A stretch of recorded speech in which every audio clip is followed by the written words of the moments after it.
Hi, my name is Brett Thompson, and I'm completing this video as part of my coursework for the Southern Illinois MBA program. As a final project for the program's business ethics course, we were asked to respond to key ethical issues in business that related to the course material that we covered over the past 8 weeks.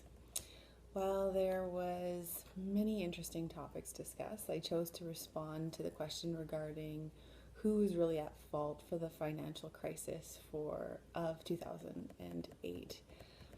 Although I completed a formal paper regarding this subject, I plan to use the next few minutes to accomplish a few key objectives.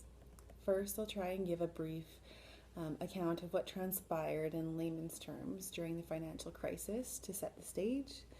Second, I'll provide my views on the parties that I believe were at fault for the financial crisis. Finally, I'll dedicate some time to discussing the key moral issues that came to light as a result of the crisis. So let's get started. The financial crisis of 2008 was an extremely memorable event in history on a number of fronts, with economic, political, and social implications for the entire world. It also changed the way that we look at our global financial system, the investment industry, and the role of financial regulation. But most notably, it saw the world's largest banks pushed to the brink of bankruptcy and also resulted in a rapid decline in asset prices across the world. This dramatically reduced the global wealth and saw innocent investors caught in the crossfire. For this reason, the event created widespread anger and outrage across the world, and people wanted someone to blame. This is the point that I'll return to in a moment. There are many opinions on why the financial crisis ultimately happened, but popular accounts at least seem to generally agree on the series of events that took place leading up to and during the crisis.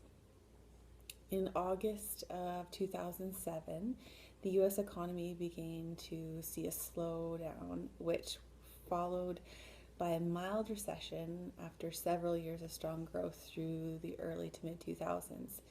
These strong years were also accompanied by rapid growth in home values and demand for real estate, as well as booming profits for financial institutions and mortgage lenders. In mid 2008, we began to see bigger cracks forming in the foundation of the economy, with 3 banks failing.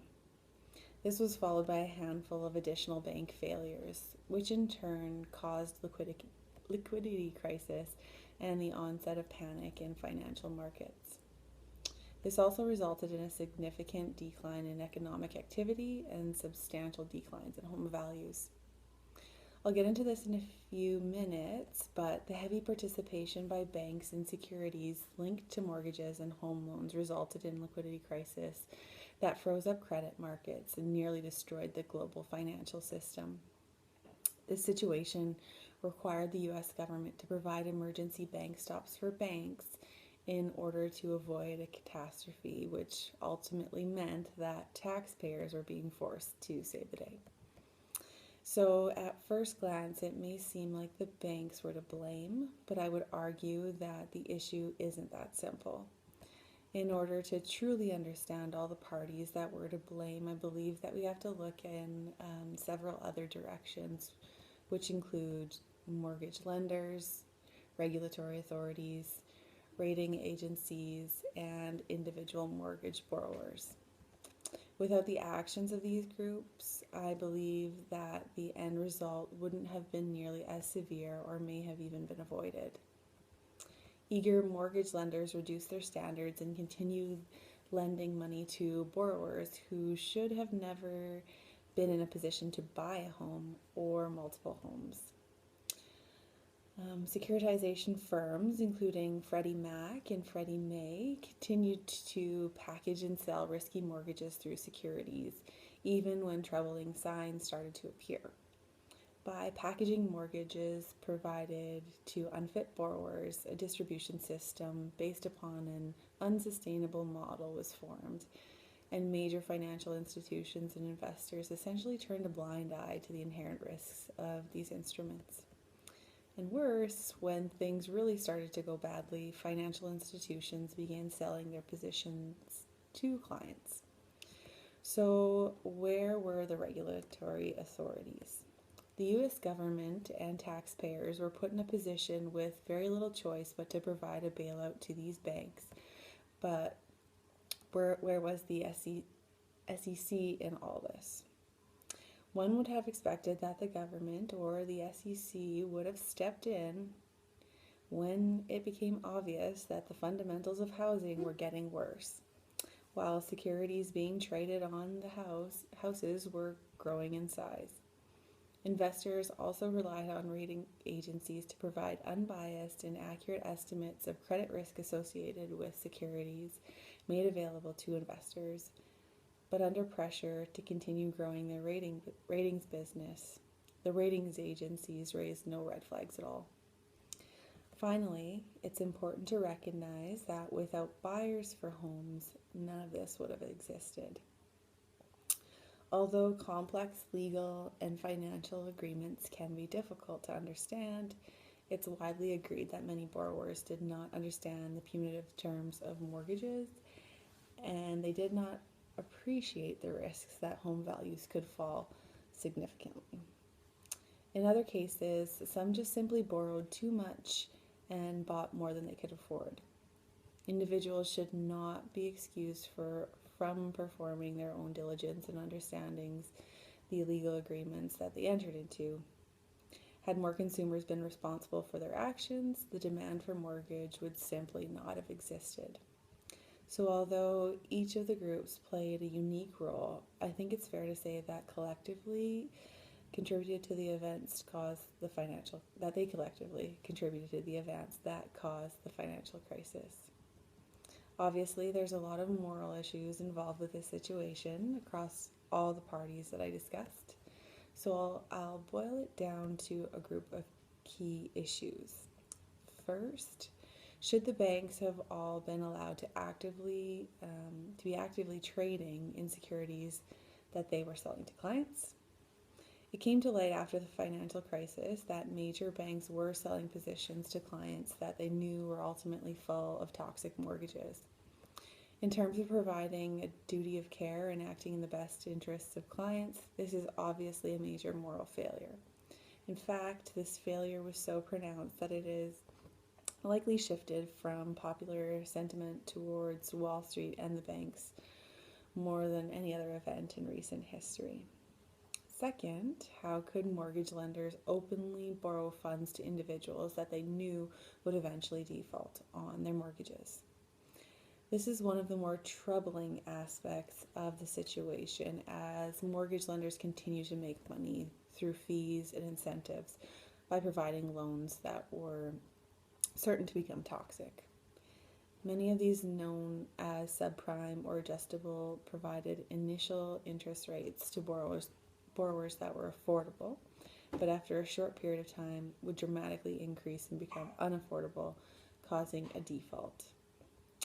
Essentially, borrowers were being set up to fail, and in some cases were buying multiple properties under the assumption that housing prices would continue to go up and that they could eventually just sell the house to someone else for more money. At its core, this type of lending was clearly unacceptable from a moral perspective. However, the ability of the mortgage lenders to pass on the risks to firms that were securitizing those bad loans and in turn passing it on to investors. This made it possible for the process to continue and for mortgage lenders to get away with something that was downright wrong. Taking advantage of poorly educated and in some cases desperate buyers is an act that speaks to the lack of moral judgment that was applied in this case. The issue of rating agencies, which I had mentioned earlier, raises another question around ethics and morality for business. In simple terms, rating agencies were deemed to be responsible for examining the securities containing home loans and mortgages that were being sold and provide a rating based on how risky the underlying assets were. This is something that rating agencies like Moody or S&P do all the time for government debt and corporate debt. The ratings provided ultimately helped the investment community determine how risky an investment or asset is. In this case, mortgage securities containing risky and mortgages from unqualified buyers still receive the highest ratings that rating agencies could provide. As a result, investors were not able to properly evaluate the risks associated with investing in these types of assets. So what went wrong? This topic has been widely debated since the financial crisis, and research indicates that there are a few popular views.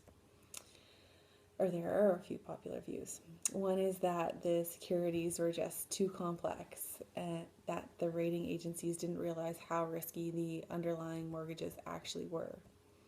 If this was the case, then this would be a massive failure on competence on part of the major rating agencies, and investors should be fearful of any rating that is provided. Another popular theory was the fact that the models created by rating agencies to evaluate the securities were simply flawed.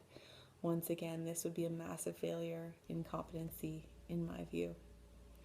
Finally, one of the more popular and plausible explanations was that the rating agencies were driven to continue increasing profits, and by issuing favorable ratings to the mortgage securities, they could ensure that they would continue to have business. However, this was obviously a relatively short view, as the economic and reputational damage that was done in the financial crisis made any profits from this business short-lived. In my view, this explanation represents a major moral, ethical, and perhaps even a legal failure on part of the rating agencies, and represents a complete lack of integrity. Without the appropriate checks and balances in place, risky securities were able to be disguised as acceptable, and the crisis was able to form under the radar.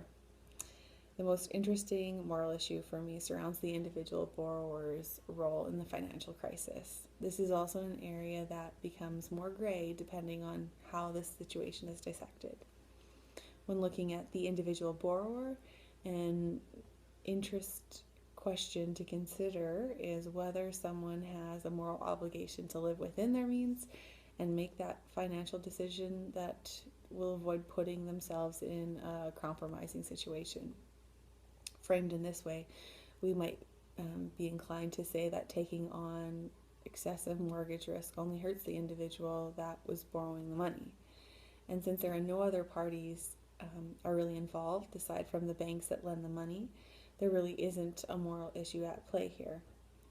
However, when the individual starts purchasing a second, third, or fourth home that they can't afford, does anything change? As mentioned earlier, they should likely never be lent the money in the first place by a mortgage lender, which was a moral failure on the lender's part.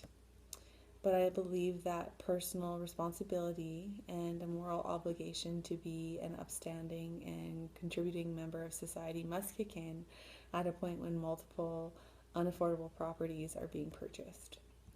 And while this may not likely seem like a major moral issue, when individuals all over the country began to do this, it created a housing bubble and a housing crisis, which had moral and financial implications for the entire country and world. So when we review all the different parties and the roles that they played in the financial crisis, it's clear that they all played a part in causing the crisis. Further, each fell victim to their own set of moral failures along the way. And we can see how a group of moral failures can amount to a devastating situation. I would like to close by saying that the financial crisis should serve the purpose of teaching society a valuable lesson. A series of irresponsible actions and failures led to an event that affected people all over the world and nearly resulted in the collapse of the global financial system. Had this reached its worst possible point, this would have been a disaster for all of us. In the future, technology and financial innovation will continue, and I'm hopeful that the lessons learned from this crisis are not soon forgotten and that future failures can be prevented. This concludes my video presentation. I would also like to say that I enjoyed the coursework over the past 8 weeks, and I found the business ethics material to be very thought-provoking and interesting, and this project was a great way to finish it off. Thank you very much for your time.